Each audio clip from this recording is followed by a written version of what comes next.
Hello guys, स्वागत है आप सभी लोगों का जी एंटरटेनमेंट ट्यूब चैनल पर। तो दोस्तों, आज मैं एक्सप्लेन करने वाला हूँ एक south Indian horror suspense movie U turn को, जो 2015 में रिलीज हुई थी। इस फिल्म में एक रोड एक्सीडेंट के ऊपर एक यूनिक कॉन्सेप्ट दिखाया गया है, जो आगे चल के हॉरर में बदल जाती है। तो अब बिना टाइम वेस्ट किए मूवी स्टार्ट करते हैं।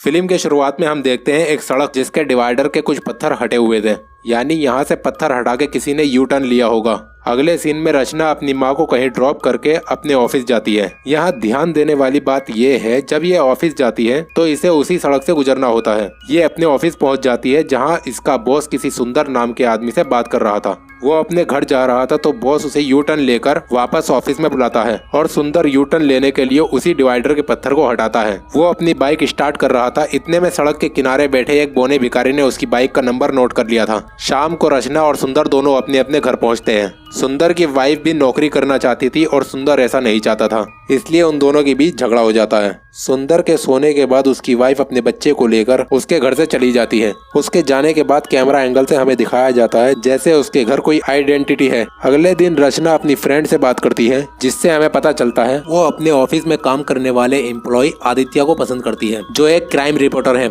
फिर रचना ऑफिस जाते वक्त वो डिवाइडर लगा देती है और उस भिखारी को कुछ पैसे देकर वो नोट किया हुआ नंबर ले जाती है। यानी जो भी आदमी यहाँ से डिवाइडर ऐसे हटा कर जाता है, उसका नंबर लेने के लिए रचना ने ही इस आदमी को कहा है। और वो ऐसा क्यों कर रही है आगे पता चलेगा। वो ऑफिस जाके फोन पे किसी को उस बाइक का नंबर देती है, उसका एड्रेस निकालने के लिए, जैसे ये उसका रोज का काम हो। फिर वो आदित्य के पास जाती है और जितने भी उस RK-पुरम फ्लाई ओवर पे जो हादसे हुए हैं, वो उन सब का रिकॉर्ड लेने को कहती है, जो कि उसे 2-3 दिन में दे देगा। फिर उसके साथ कॉफी शॉप पर जाती है और शाम को फिल्म देखने के लिए भी जाएगी। खैर, उस नंबर का एड्रेस उसे मिल जाता है और रचना उस एड्रेस पर पहुंचती है। एंट्री पर अपना नाम नंबर लिखकर वो गार्ड से सुंदर का रूम नंबर पूछती है। जब वो सुंदर के रूम पर पहुंचती है तो काफी देर तक दरवाजा नॉक करने पर भी कोई दरवाजा नहीं खोलता, तो वो वापस आ जाती है। फिर शाम को वो आदित्य के साथ थिएटर जाती है फिल्म देखने, और फिर रात में आदित्य रचना को उसके घर ड्रॉप कर देता है। इन दोनों के बीच में एक अच्छी बॉन्डिंग हो चुकी थी।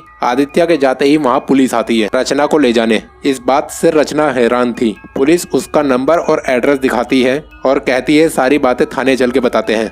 वो जबरदस्ती रचना को ले जाते हैं। रास्ते में आदित्य का फोन आता है तो पुलिस वाले उसका फोन लेकर स्विच ऑफ कर देते हैं।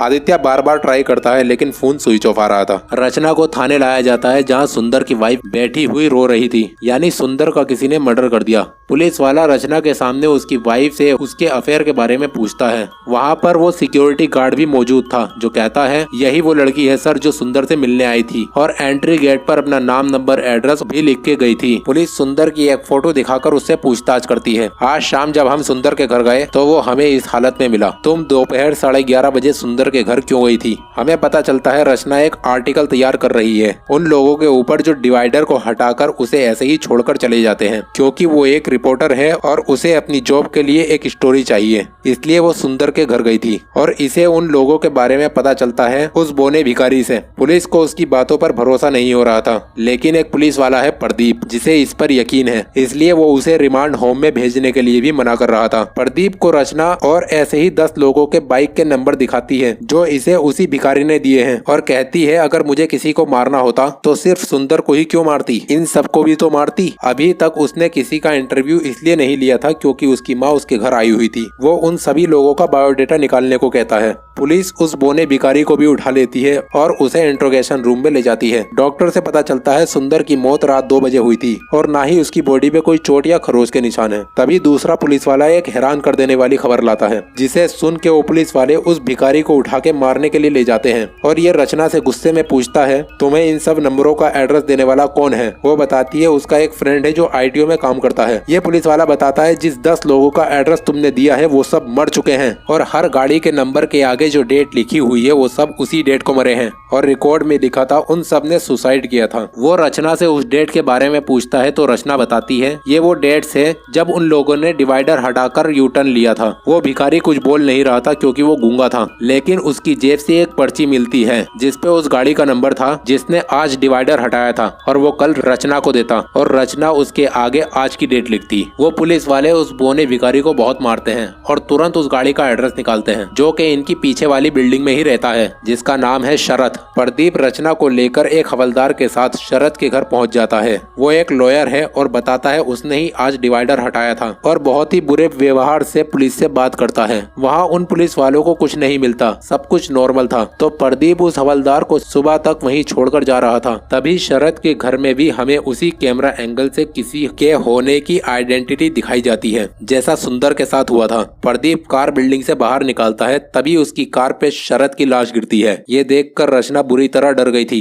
और प्रदीप उसे बाहर देखने जाता है। अगले दिन कमिश्नर आता है और प्रदीप उसे सारी कहानी सुनाता है। वो उस केस की तह तक जाना चाहता था। तभी सुंदर की पोस्टमार्टम रिपोर्ट आती है जिसमें लिखा था उसने सुसाइड किया है। कमिश्नर उसे केस क्लोज करने को कहता है और रचना को घर पे छोड़ने को। वो रचना से प्रॉमिस करता है वो रचना को इस केस से कोई प्रॉब्लम नहीं होने देगा। रचना प्रदीप से भी ठीक से बात नहीं कर रही थी। वो जानने के लिए परेशान था आखिर इसे हुआ क्या है। प्रदीप अभी भी इस केस पे काम कर रहा था। पोस्टमार्टम रिपोर्ट बनाने वाला उसे आकर बताता है उन 10 में से एक आदमी ने अपना हाथ काट के सुसाइड किया था, लेकिन उसका हाथ यू की शेप में कटा हुआ था। ये बहुत अजीब है। ये बात बताने वो अपने सीनियर के पास जाता है। वो उस पे गुस्सा कर रहा था। ये केस बंद हो चुका है और शरद वाला भी, क्योंकि उसने भी सुसाइड किया था। अब वो इस केस को पूरी तरह से बंद करने को कहता है। रचना भी उस केस की वजह से बहुत परेशान थी। वो उस भिखारी के पास भी जाती है कुछ पैसे देने, लेकिन वो पैसे नहीं लेता। तभी रचना थाने जाती है ये बताने कि अभी अभी 2 लोगों ने फिर से उस ब्रिज से यू टर्न लिया है। रचना उन्हें रोकने की काफी कोशिश करती है, लेकिन वो नहीं मानते। तो वो उसकी बाइक के फोटो खींच लेती है। वो पुलिस से कहती है जिसने इस ब्रिज से यू टर्न लिया है वो जिंदा नहीं बचा, इसलिए अब उसकी जान को भी खतरा है। लेकिन कमिश्नर उल्टा उसे ही डांट देता है कि अगर तुम इस केस से जुड़ोगी तो तुम फंसोगी, और उल्टा सीधा सुनाकर उसे वहाँ से भगा देता है। बाहर जाकर प्रदीप रचना को उनकी जान बचाने की जिम्मेदारी देता है। वो उन लोगों को अरेस्ट करके जेल में डाल देता है और कैमरे से उन पे नजर रखता है, ये देखने के लिए कि अब उनके साथ क्या होगा।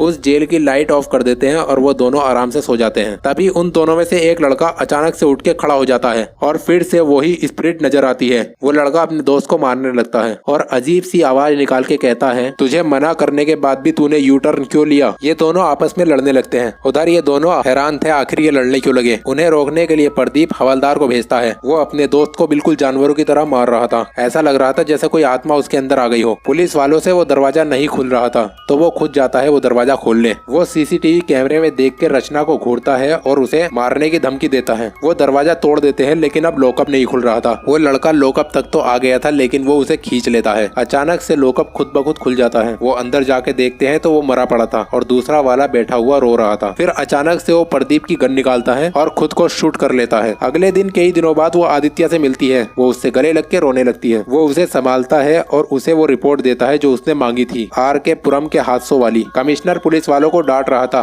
उनकी आंखों के सामने 2 दिन में 3 मौतें हो चुकी थी। प्रदीप को इंक्वायरी पूरी होने तक सस्पेंड कर दिया जाता है। फिर हमारी मुलाकात इस फिल्म के एक नए कैरेक्टर से होती है। रचना एक रितेश नाम के आदमी के पास जाती है। वहाँ से हमें पता चलता है उसकी वाइफ माया और बेटी झरना अपने बर्थडे वाले दिन आर.के. पुरम ब्रिज से गुजर रही थी अपनी स्कूटी पर। वहीं उन दोनों का एक्सीडेंट हुआ था और एक ही रात दोनों मारी गई। रितेश कहता है सीसीटीवी कैमरे में एक गाड़ी दिखी थी जिसने एक्सीडेंट किया होगा, लेकिन पुलिस वालों ने कुछ किया ही नहीं। रचना एक कॉफी शॉप में बैठी थी। प्रदीप वहाँ आता है तो वो प्रदीप से इसी एक्सीडेंट के मुद्दे पर बात करती है। अब तो प्रदीप भी हार मान चुका था। वो रचना को कहता है तुम भी ये फ्लाईओवर अपने दिमाग से निकाल दो। रचना चाहती थी वो इसकी हेल्प करे, लेकिन वो उल्टा उसे ही चुप रहने को कहता है। इसलिए वो प्रदीप से नाराज होकर वहाँ से चली जाती है। ये प्रदीप को भी बुरा लगता है। रचना की कोई हेल्प नहीं कर रहा था, इसलिए वो खुद चल देती है इन्वेस्टिगेशन करने। वो फ्लाईओवर का डिवाइडर हटाकर यू टर्न लेती है। वो भिखारी भी इसे देख रहा था। जब वो जा रही थी तभी ऐसी ही आइडेंटिटी हमें नजर आती है और उसे ऐसा लगता है जैसे कोई उसकी स्कूटी पर आकर बैठ गया है। उधर प्रदीप ने भी इस केस पे दोबारा काम शुरू कर दिया था। रचना को घर जाते ही कुछ न कुछ अजीब सा महसूस होने लगता है और बार बार उसे कुछ आहट सुनाई दे रही थी। आदित्य उसे व्हाट्सएप पर आई लव यू कहता है और वो सो जाती है। फिर एक कार के हॉर्न से उसकी आंख खुलती है तो वो वहीं फ्लाईओवर पे अपने आप को पाती है। वहाँ वो सभी मरे हुए लोग थे,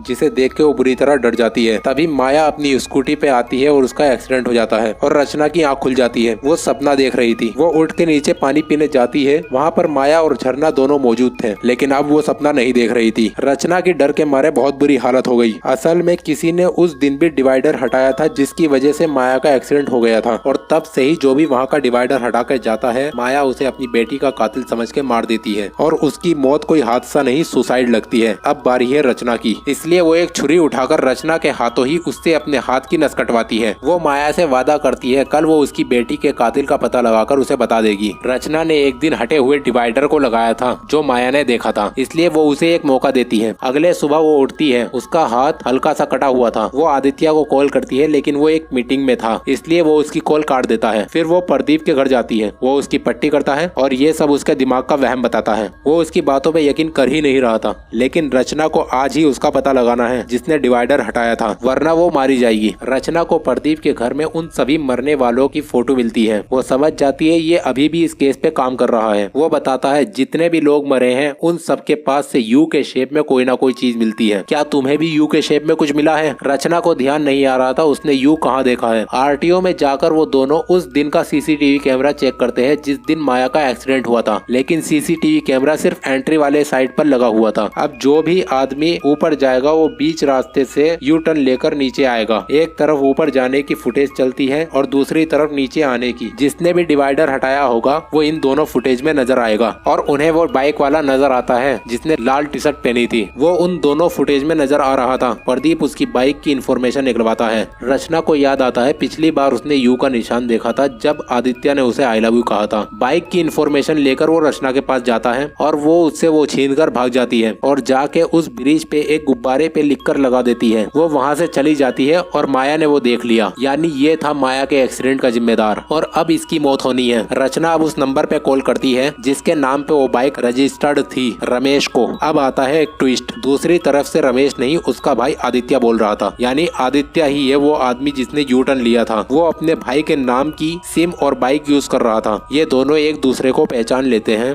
रचना के तो होश उड़ गए थे, लेकिन आदित्य समझ नहीं पा रहा था उसे ये दूसरा नंबर कैसे मिला। वो लाल टी शर्ट भी इसी की थी। रचना रोते हुए बताती है तुमने उस फ्लाईओवर का डिवाइडर हटाया था जिसकी वजह से वो माँ बेटी मर गए और तुमने उन दोनों को मारा था। सीसीटीवी कैमरे में तुम्हें देखा गया है, तुम एक तरफ से ऊपर गए और थोड़ी देर बाद उसी तरफ से नीचे उतरे थे। इधर आईटीओ में पता चलता है जब फ्लाईओवर के दूसरी तरफ वाले सीसीटीवी कैमरे को देखा जाता है तो बिल्कुल हूबहू दिखने वाली बाइक उन्हें नजर आती है, बस रजिस्ट्रेशन नंबर अलग था। अब यहाँ आता है दूसरा ट्विस्ट। उधर आदित्य बताता है वो सालों से उसी फ्लाईओवर से गुजर रहा है, लेकिन आज तक उसने कोई डिवाइडर नहीं हटाया। उसकी बाइक को सर्विस के लिए देना था, इसलिए उसने मैकेनिक को फ्लाईओवर पे बुलाया था। वे दोनों एक दूसरे की बाइक एक्सचेंज करके चले गए थे। डिवाइडर उसने नहीं हटाया था, लेकिन इसके घर का एड्रेस तो माया को दे आई। तभी आदित्य के घर की डोरबेल बजती है।